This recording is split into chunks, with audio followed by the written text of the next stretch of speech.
دقاقينكي دماغي كم حكي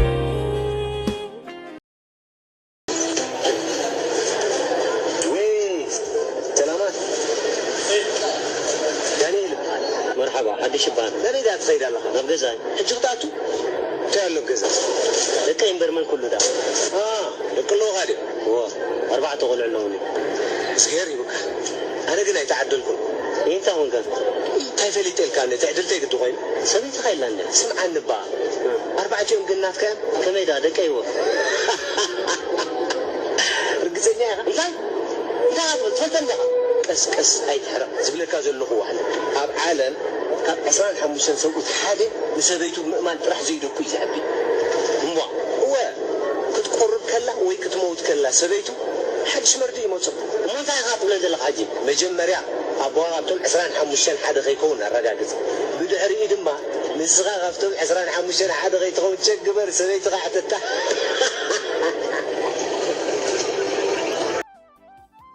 سابيلا يزبال كم معسكر سدتنياتات وصيه ناب كتما اديس ابابان كاتو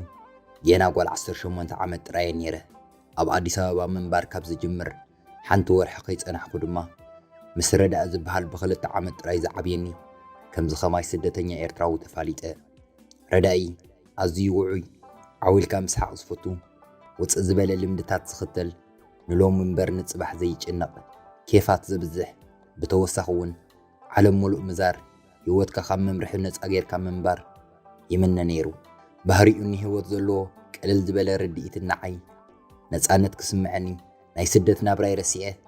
كحغوس يغبرن نيرو سلازي مسلني كم نفالط كيدون غنا مسو افقر زورقو كي حفركو غالنتي سيرون نفقر زحاتتكو رداي نسون افكرن خمس صنح غليصو ناي فقر غعزو هيلنا جميرنايو ناب اوروبا خينا حدش هوت كنجمر دما تمنيتنا نيرو زي معدال كوين ግን نخلت عامت تتصبنايو بروسس ولا ون حدينا خسلت ايكالن شعور رداي عقلو تصنقو بليبيا غيرو خيد كم زوسنه نغرني ابسريال الجرمن زركو بخلتي محواتين كحتم بعقل بروسس يكصبط انقوني ግን ካብ ኣሰር ፍቅረይ ክርሕቕ ስለ ዘይደለኹ مسردا ابزي حقاو منقدي سدت تبقيسه دحر بزح ናይ ህይወት ፈተና مسرداي وصامعات كوينا اب عد انجليز بسلام اتينا ورقتنا ونرخيبنا دحر حد عامت دما كم تمنيتنا ناي بعلنا حد شوت نجمر نخلتيهم عبيت حواتي كمرعاو زدل عركلني له بتليفون افلتكم ناي ردا اسئلون بواتساب سدد كلهم كلتيهم حواتي ناي رداي مرور دحر بايتا نيروم كوينو بحنت دمصي مسردا اخم مرعخم زي يفقدو افلطني استفالالي يرديت علامان كوتاس وبزح ነገር كم نفالالي نحدار كم زي يخونني بطبق تزاربوني حلف حالفوم نحدار دلو تخابكونكو ابزي اب انجليز زقمت بقربا زفلطو قنع من اسي كم زماصولي وسيخم توكسوني رداي زينو مرعو እንዳበለ خጨቀጨቃ ንግዜ مسحلفه حواتي كم زي فقدو ግን ከኣ كأمنهم يصعر كم زلخو غليصه ابريهلو نيره ግንሱ خرحقني جميرو حدا معالتو نابزي خيبله تقليلو طفيو تليفونه يسرحن واتساب ايميل صحيفلو ايملسلين دحر وحدات سمونات اب طعنا يلوط سلا زرعخو مرمرا مس زغبر ጥንስ ከም ዝሓስኩ ፈለጥኩ ረዳይ አበይ ከም ዝኣተወ ይፈልጥን ኣብ ልዕሊ እውን ውላድ ይደልድ ይደልን ኣይፈልጥን እቲ ዝኸፍዕ ድማ ሕዋተይ ካብ ዘይደልዮ ሰብ ከም ዝጠነስኩም ትፈልጡ ከም ሓፍቶም ከም ዘይሩኒ እቲ ውላድ ምስ ወልደውን ከም ዘይቅብልዎ እንከሓስብ ዕበድን ጥፍን ጥራይ መጽኢኒ ነይሩ ጥንስቲ ምዃነይ ካብ ዝፈልጥ ንመዓልታት ምንባዕ ከይቋረጽኩ በይነ በኽየ ሓደ መዓልቲ ቴሌፎን ተደወለኒ እቲ ሕዋተይ ንመርዓ ዘማጽለይ ወዲ ነይሩ ክረኽበኒ ከም ዝደልን ተዛረበኒ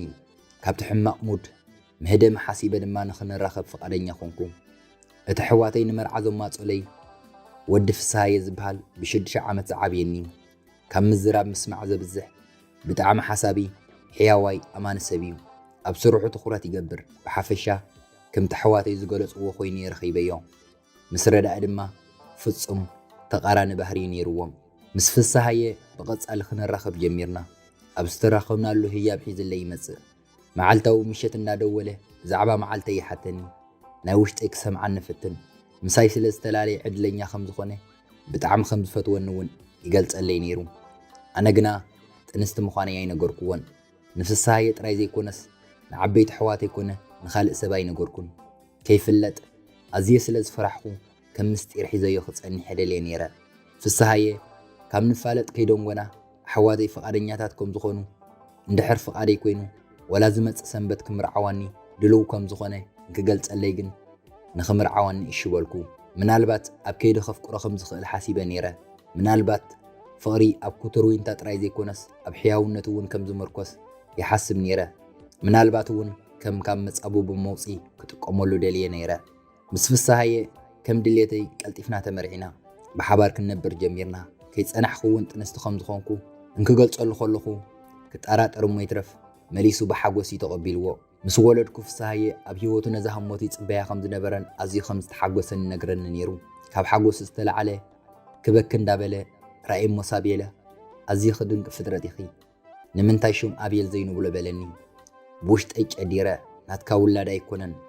በልየ እኳ እንተመፀኒ ግን ስቕ ኢለ ጸናሕኩ። ስምዒተይ ንውሽጢ ኸው ኢለ ብምስምማዕ ርእሰይ ነቕነቕኩ። ፍስሓየ ነቲ ውላድ ዝኾን መደቀሰ ኣዳለወ። ክሳብ ዝድቅስ ድማ ኣብ ጎኑ ኮፍ ኢሉ ይከታተሎ። ከም ናቱ ውላድ ሓሲቡ ፍጹም ልቡ የፍቅሮ የርእዮን ነይሩ። ግን ኣነ እቲ ምስጢር ኣብ ቤኒ ሒዘየ ዝቕጽል ነይረ። ኣብየል ወደይ ቅምጥ ኢሉ ረዳእ እዩ ዝመስል። ብፍላይ ፍሽኽ ክብል ከሎ ቅምጥ ኢሉ ኣቦኡ እዩ ዝመስል። ግን ፍስሓየ ነዚ የስተውዓለሉን ንዓይ ከም ዝመስል እዩ ዝገልጸለይ ነይሩ። ኩሉ ግዜ ድማ ናተይ ንእሽተይ ጎበዝ እንዳበለ ግንባሩ ይስዕሞ። እዚ ፍቕሪ ውላድ እዚ ኣነ ብዝፈጠርክዎ ሓሶት ይትከል ከም ዘሎ እንክሓስብ ብጣዕሚ ይባሳጮ ነይረ። ዓመታት ተዓዚሮም ኣብየል ወደይ 7 ዓመት ገይሩ። ንሕና እውን ኣዝና ስጡማት ስድራ ቤት ንመስል ነርና። ሰንበት ሰንበት ናብ መናፈሻ ንኸይድ፣ ኣብ ገንገን ባሕሪ ብሓባር ፎቶ ንስኣል፣ ናይ ኣብየል ወደይ መዓልቲ ልደት ነኽብረሉ ነርና። ፍስሓየ ምንም ኣይጠራጠርን ዋላ እኳ ኣነ ዝግባእ ዓይነት ሰበይቲ ኣይኩን፣ ንሱ ግን ንዓይ ቁኑዕ ሰብኣ እዩ። ስለዚ እውን እቲ በደል ኣብ ውሽጢ ይነብር ከጥፍኦ ኣይከኣልኩን ነይረ። ሓደ ቀዳም ኣብየል ወደይ ኣብ ቤት ትምህርቲ ግጥም ኩዕሶ እግሪ ስለ ዝነበሮ ከምቲ ልሙድ መፂና ክንሪኦ ዓዲምና ነይሩ። ምስ ፍስሓየ ኣብታ ንእሽቶ ሜዳ ኸድና ክንጭድር ተረኣና። እንዳጣቃዕና ድጋፍና እውን ነርእዮ ነርና። ኣብየል ብወሰን እቲ ሜዳ ኩዕሶ ሒዙ እንዳጎየ ከሎ ሓደ ቆልዓ እግሩ ወቂዑ ናብቲ መከላኸሊ የውድቆ። ኣብየል ኣብ ዝወደቀሉ ባይታ ጸጥ ስለ ዝበለ ኣነ ብስምባደ ወደይ እንዳበልኩ ጨደርኩ። ፍስሓየ እንዳጎየ ቅድምቶም ሓኻይን በፂሑ ንኣብየል ኣልዒሉ ናብ ኣምቡላንስ ኣብፂሕዎ እዩ። ኣብ ሆስፒታል ክንበፅሕ እቲ ዶክተር ኣብየል ብዙሕ ደም ከም ዝፈሰሶ ቅድም ናይ ኣቦ ዓይነት ደም ከረጋግጽ ኢሉ ንፍስሓየ ወሰዶ። ፍስሓየ ደም ሂቡ ምስ ተመልሰ እቲ ዶክተር ከይጸንሐ ናባና መፀ። ርግፀኛ ዲኻ ንስኻ ኣቦኡ ኢኻ ኢሉ ሓተቶ። ኣነ ካብ ፍርሒ ዝተለዓለ ከም ንፋስ ኮይነ ህልም ክብል ተመነኹ። ፍስሓየ ነቲ ዶክተር ኣፍጢጡ ጥራይ ጠመቶ። እቲ ዶክተር ይቕረታ ብምሕታት ኣብ ሕክምና ምርመራ ናይ ኣቦን ውላድን ዓይነት ደም ክረሓቕ ዘይከውን እዩ በለ። ፍስሓየ ንዓይ ጥምት ኣቢሉ ብድሕሪት ሓንቲ ቃላይ የውፅን ተስቲኡ ገዲፍኒ ናብቲ መጽንሕ ኣዳራሽ የምርሐ። ሽዑ ምሸት ንፍስሓየ ኩሉ ነገርክዎ። ብዛዕባ ናይ ቀደም ኣፍቃሪ የረዳኢ፣ ብዛዕባ ጥንስቲ ምዃነይ፣ ብኸመይ ከም ዝፈለጥኩ፣ ስለምንታይ ከም ዝሓስኹ፣ ብዛዕባ ኩሉ እንዳነባዕኹ እንተነገርክዎ ኣይዓገተንን። ሱቕ ኢሉ ክሰምዓኒ ጸኒሑ ምስ ወዳእኹ ድማ ገዲፍኒ ናብ ኣብየል ዝደቀሰሉ ክፍሊ ኣተወ። ኣብቲ መደቀሲ በይነየ ሓዲረ። ኣብተን ዝቐጸላ ሂደት መዓልታት ምስ ፍስሓየ ዳርጋ ይተዘራረብናን። ንሱ ንኣብየል ኣብ ምእላይን ክጽመድ፣ ኣነ ድማ ኣብ ጸሎት ተጸሚደ ነይረ። ካልእ እንታይ ክገብር ከም ዝኽእል ኣይፈልጥን ነይረ። ኣብየል ወደይ ድሕሪ ቁሩብ መዓልታት ካብ ሆስፒታል ወፂኡ ትምህርቲ እውን ጀሚሩ ነይሩ። ሓደ ድሕሪ ቀትሪ ድማ ካብ ቤት ትምህርቲ ንሓደ ተምሃራይ ወቂዑ ተባሂሉ ፃውዒት መፂና። ኣብየል ቅድሚ ሕጂ ከምኡ ባህሪ ይርኢሉ ስለ ዘይፈልጥ ኣነን ፍስሓየን ሰንቢድና ነርና። ፍስሓየ ስለምንታይ ከምኡ ከም ዝገበረ ሓተቶ። ኣብየል ብሕርቃን እናነብዐ እቲ ቆልዓ ንስኻ ናይ ሓቂ ቦይ ከም ዘይኮንካ ተዛሪብኒ በሎ። ከብደይ ሕብጭብጭ እናበለኒ ንፍስሓየ ጠመጥክዎ። ግና ንሱ ተረጋጊኡ እዩ ነይሩ። ፍሽኽ ኢሉ ንኣብየል ሓቂፉ እዚ ሓቂ ኣይኮነን ኣብየል ወደይ ብኩሉ ዘገድስ ኣነ ኣቦኻየ ኢሉ ንኣብየል ሓቂፉ ወሲዱ ምስቲ ቆልዓ ተዓሪቕዎም ናብ ገዛና ተመለስና። ሓደ ኣጋምሸት ናይ እግሪ ጉዕዞ ክገብር ደልየ ስለ ዝነበርኩ ካብ ስራሐይ ናብ ገዛይ ብእግረይ ክጓዓዝ ጀመርኩ እቲ ሰማይ ዘይእዋኑ ጸልሚቱ ኮይኑ እቲ ኩነታት ከቢድ ኮይኑ ተሰሚዐኒ ነይሩ ኣብ ጥቓ ገዛይ ክበጽሕ ሓንቲ መኪና ሕልፍ ኢላትኒ ደው ምስ በለት ሓደ ሰብኣይ ካብኡ ወፀ ረዳኢ እቲ ናይ ቀደም ኣፍቃሪየ ነይሩ ጌና ምስ ረኣኽዎ ኣብ ራኸይ ጠሊምኒ ምስ እጓም ሰኣንኩ ረዳኢ ኣብ ዘይ ዕድሚኡ ዝኣረገ ይመስል ነይሩ ናባይ ቀሪቡ ድማ ሰላምታ ቅድሚ ምቕራብ ስቑኢሉ ከምዛ ትማልባ ሓባር ነርና ዝተፈላለና ዝሰማዕኽዎ ሓቂ ድሳቤላ እቲ ቆልዓ ናተይ እዩ ሓቀይ ኢላ ሓተተኒ ኣነ ክዛረቦም ይትረፍ ምትንፋስ እውን ኣይከኣልኩን ነይረ መልሲ ስለ ዘይሃብክዎ ድማ ንሱ ክዛረብ ቀጸለ ክሪኦ ደልየ ኣለኹ ሳቤላ ወደይ ብደንበ ክፈልጠንን ይደልየ ኢሉ ረዳኢ ፍቓደይ ዘይኮነስ ጠለቦ ቅረበለይ ድሕሪ ዝቲ ንነዊሕ እዋን ዝሓባእኽዎ ምስጢር ሃንደበት ተኸሽሑ ናተይ ጥራይ ኣይነበረን ረዳኢ ናተይ መልሲ ጥራይ ዘይኮነስ ካብኡ ዝገደደ መሰል እውን እዩ ዝደለ ነይሩ እንታይ ከም ዝገብር እኳ እንተዘይፈለጥኩ ድሕሪ ሕጂ ዳግማይ ከም ቀደም ከም ዘይከውን ግን ፈሊጠ ነይረ ረዳኢ ሓረቐን ድምፁ እውን ዓወ ይበለን ኣቃውምኡ ርእሰ ተኣማንነት ዝመልኦ ንዓይ ክቕንጥጥ ዝገበረ እዩ ነይሩ ኣብ ህይወትና ሓንቲ መዓልቲ እውን ትኹን ከይተሳተፈ ግን ሕጂ ኣብ ቅድመይ መሰል ከም ዘለዎ ሰብ ኮይኑ ደው ኢሉ ነይሩ ካብ ርሑቕ ክዕዘበኩም የቐኒየ እቲ ቆልዓ ድማ ንዓይ ከም ዝመስልን ናተይ ምዃንን ፈሊጠ እየ በለኒ ረዳኢ እወ ይበልኩን ኣይፋል እውን ኣይበልኩን ግን ስቕታይ ንረዳኢ እኹል መልሲ ነይሩ ረዳኢ ወሲኹ መርመራ ዲኤንኤ ክገብር እየ ናተይ ምዃኑ ምስ ኣረጋገፅኩ ድማ ብግቡእ ክከናኾኖ የበለኒ እዚ ሰብ ኣዝዩ ኣብ ዘድልየኒ እዋን እንታይ ከም ዘጋጥመኒ ከይሓተተ ጽቡቕ ምህላወይ ከይተገደሰ ገዲፍኒ ጠፊኡ ነይሩ ሕጂ ግና ንዓይ ዘይኮነስ ነቲ ፈጺሙ ዘይፈልጦ ውላድ ኢሉ ክምለስ ደልዩ ብቑልዑ ክቃወሞ ኣይከኣልኩን ክዛረቦ ኣፈይ ከፊተ ግን ዝወፀ ነገር ኣይነበረን ምስ ረዳኢ ፊት ንፊት ተፋጢና ከለና ኣብ ቅድሚተይ ዘሎ ማዕጾ ገዛና ተኸፍተ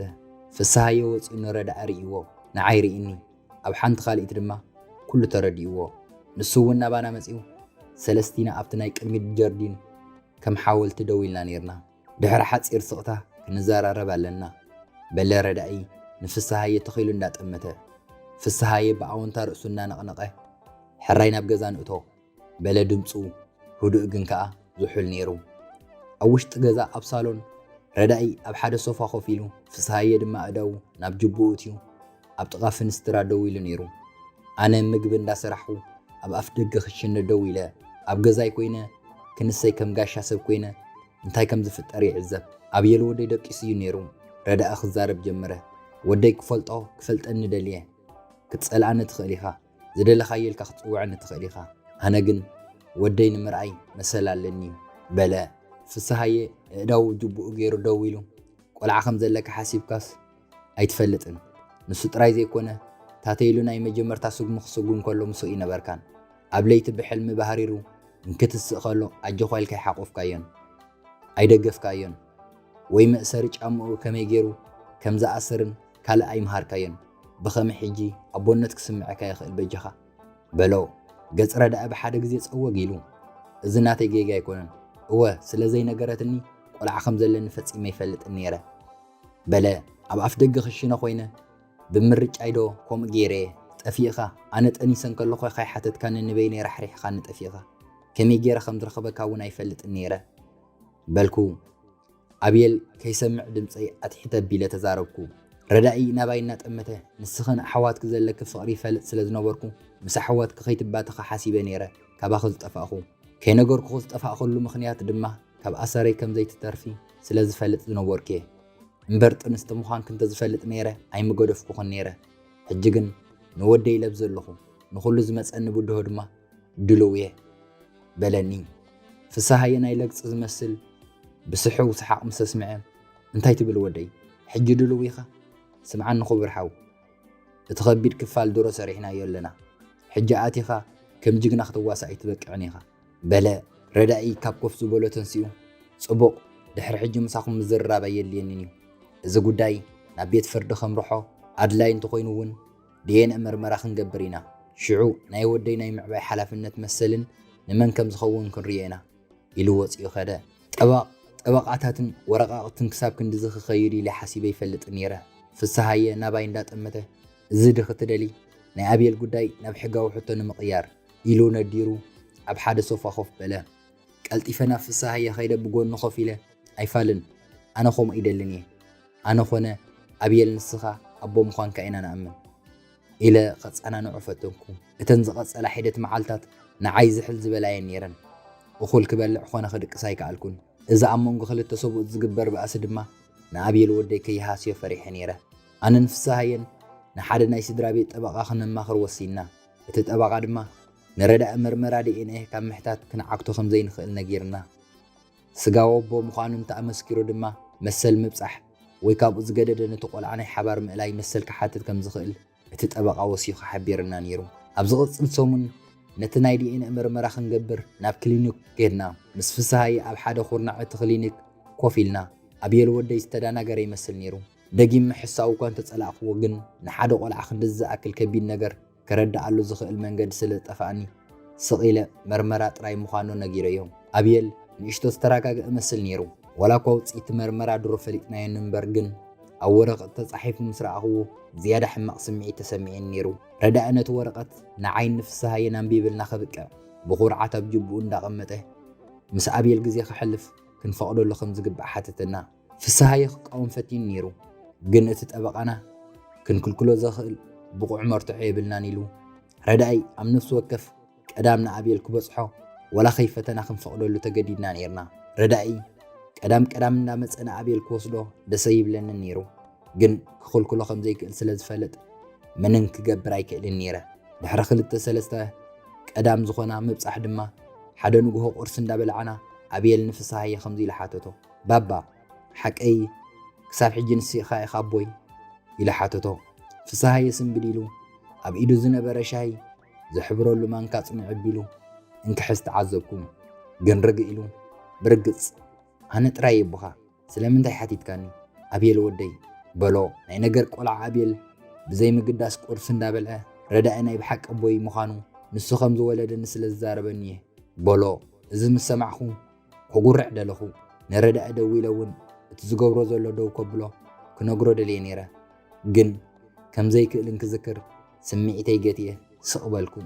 ፍስሃየ ንኣብየል ኣበይ ዒንቱ እንዳጠመቶ ስማዕ ኣብየል ወደይ ናይ ብሓቂ ኣቦ ዝበሃል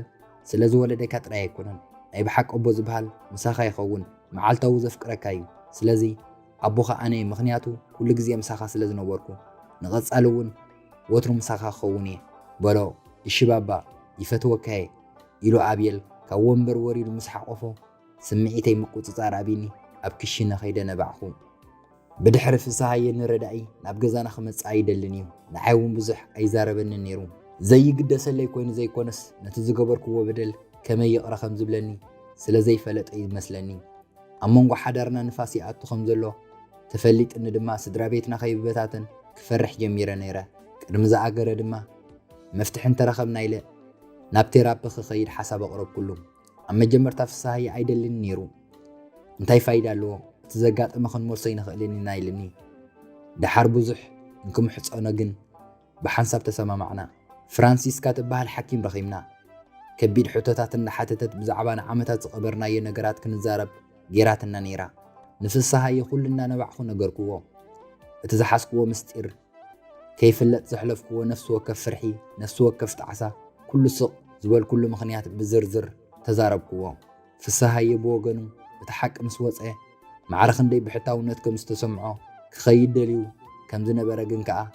ካብ ኣብየል ክርሕቕ ከም ዘይከኣለ ነጊርኒ ሓደ ቀዳም ረዳኢ ንኣብየል ክበፅሖ ናብ ገዛናን ክመፅእ ፍስሃየ ኩሉ ትስምዖ ገለፀሉ ብኩሉ መዳይ ኣነ ኣቦ ኣብየል ክኸውን እየ ዝደሊ ብልበይ ጥራይ ዘይኮነስ ቅድሚ ሽሙ ሽመይ ክፀሓፍ እየ ዝደሊ ከም ሓድሽ ክወልዶ እደሊ እየ በለ ፍስሃየ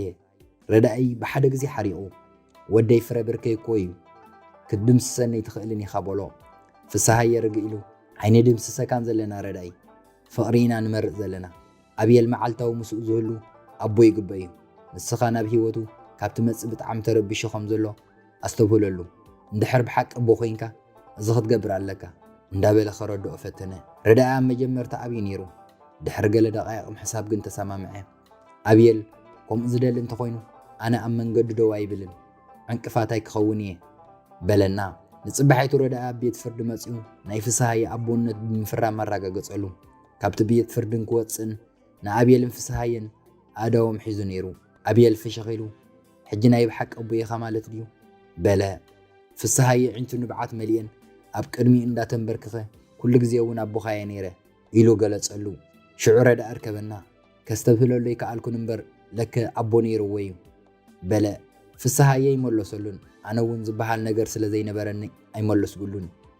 ገለ ማዕፆታት ዳግማይ ኣይክፈቱን ምናልባት እውን ክኽፈቱ ኣይግብኦምን ይኸውን ረዳእ ስዕብ ኣቢሉ ስለዚ ሓሰብካዮ የቐንየለይ ንኽልቲኹም ንኣብየል ዳግማይ ክርኢ ኣይሓትትን ቤት ፍርዲ መፅየ ብዛዕባ መሰል እውን ኣይዛረብን ኢሉ ኸባና ሪሕቑ ኸደ ናብ ገዛ ምስ ተመለስና ንፍስሃየ ይቕረታ ጌርካለይ ድኻ ኢለ ሓተትክዎ ፍቕሪ ምግልፅ እዩ ሕድገት እዩ ኢሉ ድሕሪ ነዊሕ ግዜ ሓቆፈኒ ድሕሪ ዓመታት ንመጀመርታ ግዜ ድሕሪ ደጊም ምስጢር ኣይነበረንን ድሕሪ ደጊም ዝሕባእ የለን ድሕሪ ደጊም በደል ዝመልእ ስቕታ የለን ግን ሕጂ እውን ከበድቲ መዓልታት ኣለውና ሓዳር ብሓያላት ጸሓፍቲ ዝተደርሰ ፊልሚ ይኮነን ፍቕሪ ዓቐበትን ቁልቁለትን ዘይብሉ ጽሩይ መንገዲ ይኮነን ግን ገዛና ሕጂ ናብ ንቡር ተመሊሱ ኣሎ ብሓባር ኢና ንበልዕ ዝያዳ ብግልፂ ንዘራረብ ብቁልጡፍ ይቕረታ ንብል ብብዝሒ የቐንየለይ ንብል ንኣብየል ወድና ድማ መዓልታዊ ብቑዕ ምዃን ከም ዝድለ ከም ዝፈቱ ንነግር እዚ ዛንታ ልብኻ ተንኪፋትካ እንተኾይና ላይክ ኮመንት ሼር ምግባር ኣይትረስዕ ተወሳኺ ስምዒት ዝትንክፍ ኣነቓቓሕቲ ዛንታታት ኣብ ቀረባ እዋን ሒዝና ክንምለስ ኢና እዛ ቻነል ሳብስክራይብ ምግባር ከይትረስዕ ኣበይ ሃገር ኮይንካ ነዛ ዛንታ ሰሚዕኻያ ኸኣኒ ኣብ ቦታ ኸመንት ግደፍልና ኣብ ቀጻሊ ብኻሊእ ቪድዮ ክሳብ ራኸብ ይቐንየለይ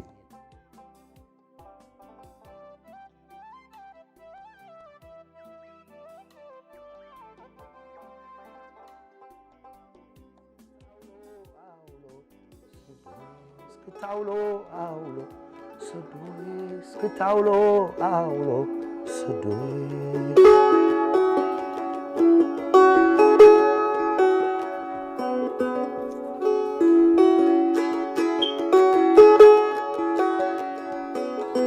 كعتقل كيلة تعرفت مسيلو النحناخت نحافت كي يحلف كنا في خب منفت نمن دعيتي إذا كله رفيد ولدنيا أكب مسبلة صبح مرعسون ديو حغلة عبيت وراي سبح تلام راي زي من كارانا بالاش تراي كندعل الجنينو حميتا صبح نقول رئي سالستا التنتاي كبلو ندبا سالستا نرئي سالستا انتاي كبلو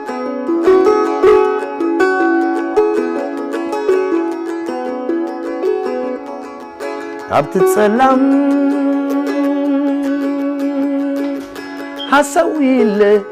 زيت صبعكي كدلي كندي تحنا خويله تصاي كخللي مثلا وش تخلو صعدا خي بلالي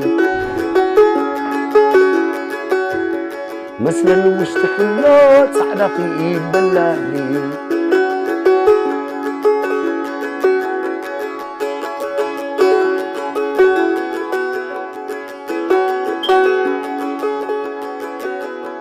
مثلا وش تقله صعدا في بلالي مغربي حازت زخون على ترقدمتا شامنو زبلالا مصوت سكي من شامنو زبلالا سراي زحت مالا دفئا حتى لا ميرك تمرعت بغيكي انبزا ورايك تحامي كليكي يولازا توارد نايلوم سبقزا توارد نايلوم كوريوم سبقزا بخور عركي قويلا مس عمري مستقوبز ماي بيت عند داس زترر مرعت كحيليلو امنتا زحدره انتاي فديتوم عرهيب كعره مرعت كحيليلو امنتا زحدره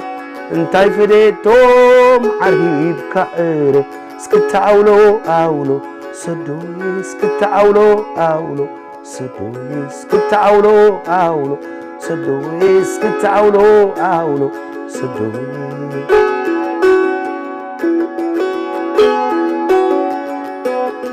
كعتق الكلاب تعرفت مسيلو نحناخت نحفت كي يحلف كنا في خب منفت لمن دا عينتي زخلو قرفت ولو دنيا اكتب مزبلة صباح مرعسون انديو حخلة عبيت وراي سبح تلام تراي زي من كارانا بالاشي تراي كند على الجنينو حميتا صبح نقول رئيب سالستا بتنتاي كبلو اندباب سالستا نرئيب سالستا انتاي كبلو توم اندباب سالستا نرئيب سالستا انتاي كبلو